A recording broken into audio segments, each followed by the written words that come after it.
안녕하세요. 1등 엄마와 꼴찌 엄마 작가 서영진입니다. 오늘은 책 안에서요. 13장 AI로 열어가는 공부의 길, 이 부분 안에 영신이가 공부하는데 어려움을 인공지능을 활용하는데 한준 엄마가 영어와 국어에 대한 부분에서 에두비와 GPT를 이용하는 부분을 책 안에서 보여주고 있습니다. 그 방법에 대해서 한번 제가 자세히 알려드리도록 할게요. 자, 에두비를 먼저 이용해서 영어에 대한 코칭을 받아볼 건데요. 에두비 바로가기를 한 다음에 학교 지문이나 아니면은 시험을 보는 데 있어서 필요한 지문들을 프롬프트 창에다가 우선 붙이기를 해서 넣어보도록 하겠습니다. 이 문장에 대한 부분을 세 가지를 한번 보여드리도록 할게요. 첫 번째는 프롬프트 엔지니어링에 가시면 영어 코칭이 있는데요.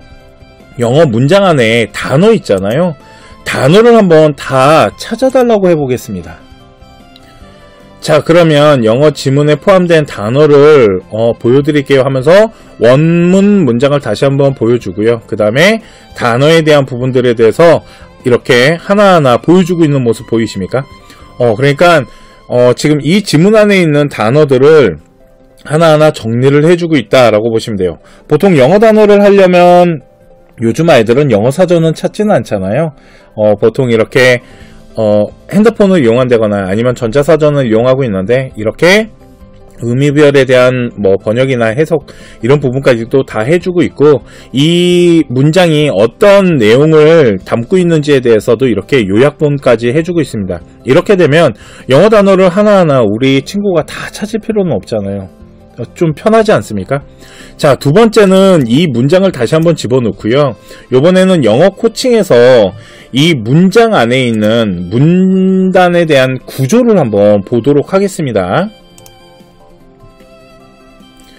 문장이 한두 줄짜리면 여기 영어 단문장 코칭을 받으면 되고요. 이렇게 하나의 전체적인 문장이 나왔다면 장문장 코칭을 받으면 좋을 것 같습니다. 보면 문장 구조에 대한 부분과 문법에 대한 부분을 지금 다 나눠주고 있고, 한 줄 한 줄 문장마다 이렇게 지금 코칭에 필요한 정보를 제공해 주는데요. 주절이나 종속절, 분사구분, 그리고 문법에 대한 부분들 이렇게 분석을 해주고 있기 때문에 문장을 공부하면서 문장 구조에 대한 부분이나 단어 이런 부분들을 인공지능 에두비를 이용하게 되면 진짜 공부하기가 엄청 편하고, 또 하나 어휘를 이렇게 정리를 해줘요. 솔직히 제가 이걸 이용하면서 어휘 나오는 거 보고 와 진짜 편하겠다라는 생각을 했고요. 또 하나는 이제 변형 문장에 대한 좀 연습을 하기 위한 문장 변형에 대한 부분과 심화 학습에 대한 부분들, 이렇게 하나의 지문 안에서 학생이 공부할 수 있는 전체적인 방향성을 가지고 지금 정보를 제공해주고 있기 때문에 아마 영어 공부를 하는 데 있어서 되게 많은 도움을 받을 수 있지 않을까라고 생각하고요. 또 하나, 학교에서 시험을 볼 때 학교 교과서 지문에서 좀 난이도를 높여서 시험 문제 내실 때 변형 문장 내시잖아요. 그런 경우 여기 보시면은 영어 문장 변형 제작, 그러니까 공부를 하기 위해서 시험 문제를 좀 이렇게 변형 문제를 통해서 학습에 대한 방향성을 가지고 공부를 하기 위해서 변형 문장도 한번 만들어 봐달라고 하겠습니다. 자, 보면요, 변형 문장을 제작하는 것뿐만 아니라 그 변형 문장에 대한 코칭을 또 받아볼 수 있고요. 또 하나는 여기 보시면 영어 작문을 했을 때 점검을 받는 부분들, 영어 주제문에 대한 영작들, 한국어 번역은 당연히 해주고요. 그리고 에세이 작성하는 부분, 이런 부분에 대해서도 여러가지 프롬프트 엔지니어링을 통해 영어 학습을 하는 데 있어서 도움을 주고 있으니까 한번 이용해 보시면 도움이 많이 되실 것 같습니다. 보시면은 지금 전문가 코칭 정보, 영어 변형 문장에 대한 교육 피드백도 지금 전달을 해주고 있고요. 학습에 대한 방향성이나 공부를 하는 이런 부분까지도 일단 알려주고 있는데, 위에부터 한번 보도록 하겠습니다. 일단 번역본을 주는 게 가장 기본인 것 같아요. 그래서 변형 문장에 대해서 연결사나 접속사를 활용해 갖고 순서에 대한 부분을 좀 변형시키는 부분들, 아니면 순서 위치 문제를 변형해서 문장 삽입을 할 수 있게끔 하는 부분, 그리고 어휘 변형을 통한 부분, 이렇게 학교에서 변형 문장 시험 문제 낼 때 이렇게 변형을 하거든요. 그래서 이 부분들도 학교 시험 공부를 하는 데 있어서 만일 문장에 대한 변형에 대해서 미리 학습을 하고 예습을 할 수 있는 이런 정보 코칭도 해주고 있으니까 이렇게 프롬프트 엔지니어링 영어 코칭을 통해 갖고 영어 공부하는 데 있어서 도움을 받으면 좀 많은 도움이 되지 않을까라는 생각이 들고요. 두 번째는 국어를 좀 보도록 할게요. 자, 이번에는 13장의 AI로 열어가는 공부의 길 뒷부분에 보시면 이렇게 국어 공부하는 이야기도 좀 나와 있습니다. 국어 공부를 할 때 프롬프트를 작성하고 그 내용을 통해서 학습의 방향성을 한번 코칭 받아봤으면 좋겠어 라고 했을 때 GPT를 이용해서 국어 학업에 대한 단계별 LMM 프로그램을 이렇게 전략으로 구성을 했는데요. 이 부분을 지금부터 한번 GPT를 통해서 한번 보여드리도록 하겠습니다.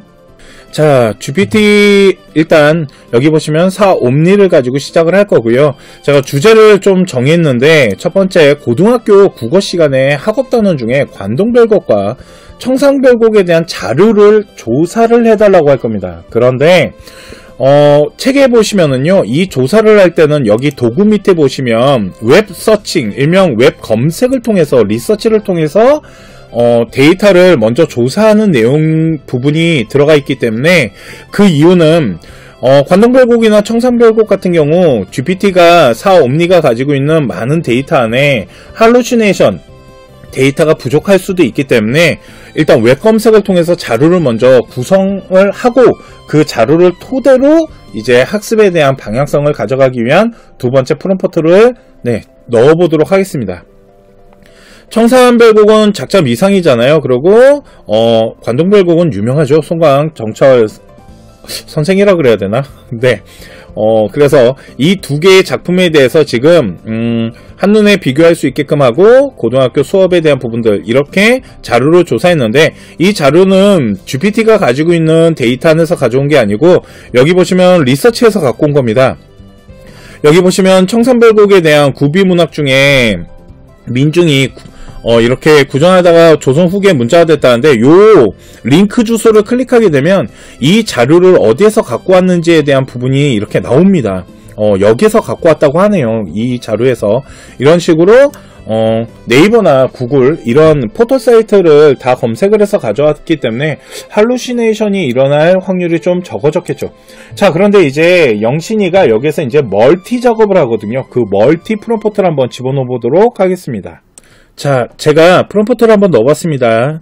2단계 멀티 프롬프트는요, 조사한 결과 내용을 토대로 여기 위에 나와 있는 조사한 내용을 토대로 고전문학 작품에서 표현기법이나 등장인물에 대한 갈등 양상들, 시대적 배경, 주제 중심으로 내용을 분석하고 고등학생이 쉽게 이해할 수 있게끔 정리를 해달라고 부탁을 했는데 지금부터는 이제 인공지능에 대한 부분에 리서치를 이용하는 게 아니고 4옴니를 이용할 거기 때문에 여기 검색은 일단 끄도록 할게요. 그리고 질문해 보겠습니다.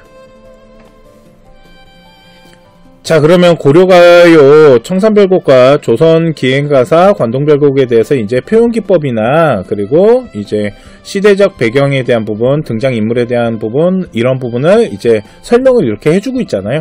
이렇게 이제 다 나왔을 때 영신이가 마지막으로 4단계 프롬프트를 집어넣게 돼 있는데 그게 최종 결과 내용을 토대로 시험에 출제될 유형에 따른 공부 학습 방법에 대해서 이제 설명을 해달라는 요 부분을 넣어놨는데 이거를 제가 두 가지로 해서 한번 보여드리도록 할게요. 자, 보시면 관동별곡과 그리고 청산별곡에 대해서 위 나와 있는 자료를 토대로 지금 표현기법과 갈등양상, 시대적 배경, 그리고 이제 고등학생에게 설명해주는 해설이 나와 있는데요. 4단계 프롬프트는요, 최종 결과 내용을 토대로 시험에 출제될 유형에 따른 공부 학습 방법을 좀 알려달라고 한 다음에 클릭을 해보도록 하겠습니다. 자, 그러면 고전문학에 대한 수능 객관식 문제나 서술형 이런 부분을 통해 가지고 이제 문제에 대한 그러니까 방향성과 학습 전략들 이 부분에 대해서 보여주는데 서술형 문제에 대한 출제 유형에 대한 특정 구절에 대한 해석이나 이런 부분을 가지고 이제 공부할 수 있는 방향성에 대한 이제 팁을 주고 있다라고 보시면 될 것 같고요. 근데 이렇게 뭐 수행평가나 수능에 대한 어떤 문제들 이런 것들에 대해서 이제 보여주는데, 지금 제가 사용한 거는 사옴니 프로그램을 사용한 겁니다. 이 사옴니 같은 경우는 데이터를 기반으로 확률적 분석을 통해 문장을 좀 짜맞춰 준다라는 개념이거든요. 그러면 이거를 추론 모델로 한번 바꿔보도록 하겠습니다. 그러니까 문장을 짜맞춘다기보다는 추론을, 생각을 통해 갖고 한번 다시 학습 방향을 한번 받아보도록 할게요. 오포 미니 하이. 그래서 이거는 이제 추론을 통해 가지고 정보를 주고 코칭을 해주는 부분이다 보니까 오포 미니 하이를 버전을 바꾼 다음에 다시 그대로 프롬프트를 최종 결과 내용을 토대로 시험에 출제될 유형과 공부 학습 방법에 대해서 다시 한번 설명을 해달라고 해보겠습니다. 자, 그러면 다르게 여기 이제 전략기법에 대한 학습 제공 막 이러면서 생각을 좀 하잖아요. 그러니까 단순 문장으로 짜맞췄다기보다, 데이터를 이렇게 구성했다기보다는 이제 생각을 해가지고 학습에 대한 방향성에 대해서 이제 다시 한번 설명을 해주는 부분이 있어요. 그래서 핵심 키워드에 대한 암기장 만들기나 뭐 기출문제를 반복해서 풀어야 된다라는 부분들, 그러면서 내신 공부에서 이제 서술형에 대한 부분과 갈등 구조로 도식하는 부분들, 이런 부분들에 대해서 이제 조금 더 설명을 해주잖아요. 그래서 책 안에는 이 내용을 제가 포함을 하지 못했는데, 이 이제 영상을 준비하다 보니까 이렇게 두 가지 버전으로, 그래서 4옴니 버전과 5시리즈 버전으로 이렇게 두 가지 버전을 가지고 학습에 대한 방향성을 좀 더 공부를 할 때 코칭을 받으면 좋을 것 같다는 생각이 들어서 영상이 조금 더 업그레이드 시켜갖고 설명을 해드렸습니다. 자, 오늘 제가 준비한 거는 영어 공부를 하거나 국어 공부를 하는 데 있어서 에두비나 GPT를 통해 갖고 학습에 대한 방향성과 코칭들, 그리고 지식이 부족할 때도 그 부분에 대해서 좀 보완할 수 있는 인공지능을 활용하는 방법에 대해서 알려드렸고요. 다음 시간에 또 더 좋은 영상으로 찾아뵙도록 하겠습니다.